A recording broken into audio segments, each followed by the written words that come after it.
The Dallas Mavericks have made a pretty improbable run to the NBA Finals. And just like I did for the Celtics a few days ago, I wanted to look back at how they built this team. How exactly do you put together a championship team so that we can learn some things for some teams in the future? First and foremost, let's begin, of course, with Luka Doncic. Now, of course, Dallas ends up with Luka in the 2018 draft, and we're all pretty familiar with the story there, but I feel like it does need to be mentioned. Dallas is at 5th in that draft. They love Luka. Mark Cuban has come out and said that they had DeAndre Ayton ranked first, whereas they had Luka ranked second in the draft. They knew Ayton was going to go first. They weren't going to move up for him. And they felt like Luka had a chance to be a franchise player. So they moved up from 5 to 3 in an aggressive move to just go up 2 spots in the draft. They traded away a future first-round pick to Atlanta. Atlanta goes back to 5. Dallas goes to 3. They select Luka. The Hawks get Trae Young, and then eventually that first-round pick becomes Cam Reddish. And of course, Luka becomes who he is. Right now, he's arguably the second best player in the entire league. I think there's going to be conversations depending on how the finals go, as with Luka as maybe the best player in the entire league. And I'm not going to spend too much time on this because I've said this in probably 15 videos at this point. The Luka stuff at the time made absolutely no sense. He was the youngest MVP in EuroLeague history. He was fantastic in a league of grown men, the second best basketball league in the entire world. And typically when we have these European players that come over from the EuroLeague, they're playing like 15, 18 minutes a game. Luka was playing a ton and the MVP of the league. And I've made this case in the past that at his age, he was the best European prospect of all time. And I had him as the #1 prospect in the draft at the time. It made absolutely no sense that he didn't go to Phoenix first overall, given that his national team head coach was the head coach of the Suns at the time. It will never, ever make sense to me, and that's how Dallas ended up with Luka. Now, the interesting thing is, so they get Luka in 2018. All the other significant pieces that they've added to the roster as they make this run to the finals have basically been added in the last year and a half with one exception. And that includes, of course, Kyrie Irving, who they got at the 2023 trade deadline. At the time, Kyrie wanted out of Brooklyn. The Nets ended up trading away Kevin Durant as well, of course, and Kyrie just wanted to go elsewhere. And at the time, his market just wasn't really that vast. Like, it was basically the Lakers maybe and a handful of other teams, but there just wasn't much of a market for Kyrie, and the Nets just wanted to get out of the Kyrie business. They just wanted to get rid of him. So Dallas sent Dorian Finney-Smith, Spencer Dinwiddie, and a first-round pick to Brooklyn. And this is going to be one of those things that 10 years from now, someone's going to pull up Basketball Reference and be like, this made no sense. Why did the Nets trade this guy away? How did Dallas end up getting Kyrie for such a little amount in return? Because they're not going to remember the context around it. Like, Kyrie was someone that nobody wanted, basically, and Dallas was taking a significant risk at the time bringing him in, because it's not like they were this contending team at the time and they were risking, Kyrie just kind of blowing up that situation the way that he did in Brooklyn. I didn't like the trade at the time. I didn't think that they should have been giving away draft compensation. I understood the risk, kind of assessment there, but Kyrie also needed a new contract. But Dallas, they figured it all out, and Kyrie has just fallen back into that role that he had in Cleveland, where he was so good alongside LeBron, and has just put together exactly what you want Kyrie to be during this postseason run. He's been awesome for Dallas, and I give them a ton of credit for this move, a move that I don't think many teams around the league would have made. But now we get to really, I think, the things that truly have put Dallas over the top. Like Luka, Kyrie, those guys are the closers. Those are the guys that lead them to wins at the end of games. But their supporting cast has been incredible, not just in the postseason, but all season long. And that begins with Dereck Jones. There's nothing really to say here about Dereck Jones in terms of how they acquired him. They signed him on a minimum deal in the offseason. Like, he was just kind of this journeyman role player. He could guard, good athlete, but couldn't stay on the floor a ton because he couldn't shoot. And Dallas has unleashed him as this fantastic perimeter defender in the postseason. He's hitting a ton of threes, especially in the corners. He's shooting well from 3. And he's been probably the best value in the entire postseason on just a minimum contract. And even though, it's not necessarily the most exciting thing to say, hey, they got him on a minimum contract, he had to be mentioned here. He's a starter on a team that's making the finals, which is just not a sentence anybody thought they'd be saying about Dereck Jones in the offseason. Next up, we're going to talk about the 2 guys that they added at the trade deadline in 2024. Like I said, a lot of these additions are very recent. First up is PJ Washington. I talked about this trade at the time. I didn't really like the PJ Washington trade. I didn't think that he was going to be able to guard very well when you had Luka and Kyrie already there as not great perimeter defenders, I should say. I just didn't like the fit. Obviously, it's been fantastic. PJ's been hitting shots for them. Didn't play particularly well in the conference finals, but it's just a really good fit alongside Kyrie and Luka, and he's been guarding well as well. They were able to get him from Charlotte in exchange for Seth Curry, Grant Williams, and a 2027 future first-round pick that the Mavs had. One of the reasons I didn't love the trade for Dallas was that they already gave up a pick swap to get Grant Williams, and then they're giving up more draft compensation to get PJ Washington because the Grant Williams thing just did not work at all.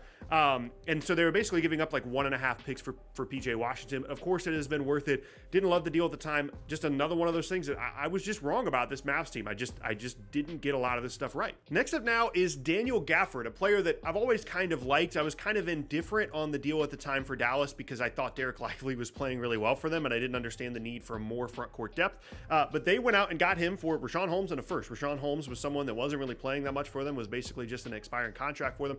And a future first-round pick for Daniel Gafford seemed a little bit steep. These trades are kind of connected. It was this weird conjunction with like OKC where Dallas got extra picks because of a protection on one of the picks, and it was just a very weird situation. But essentially, that's how the deals broke down. And Gafford has been, even like if you look at the plus minus numbers from the conference finals, Lively has been a lot better than him, but he's a great lob threat, can defend the rim really well, and has just been an awesome addition. This awesome 1-2 punch alongside Lively, even though he doesn't really finish games for them often because in certain situations he's just not as good of a playmaker if teams are doubling Luka or Kyrie, but he's been very good, providing them great depth, and that 1-2 front punch in the front court alongside Lively has been fantastic for them. Speaking of Dereck Lively, this is arguably the most interesting addition that they have made in this last year and a half, because last year Dallas was picking in the lottery.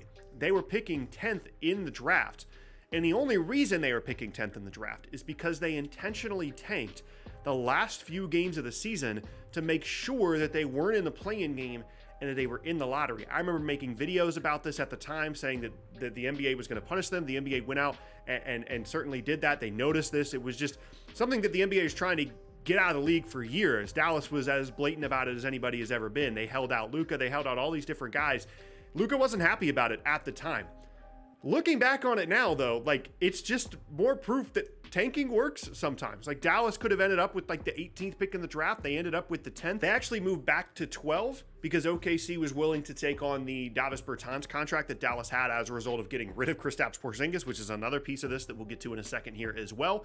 And Dallas ends up with Dereck Lively. And Lively was an interesting prospect at the time because the physical tools were clearly there, had a disappointing college season, and people were curious about what his role would be at the NBA level. It was clear what he could be good at as exactly what he's been in Dallas. Someone with a little bit of on-ball creation in some of the short roll situations, but just great rim protector, great athlete, lob threat at the rim.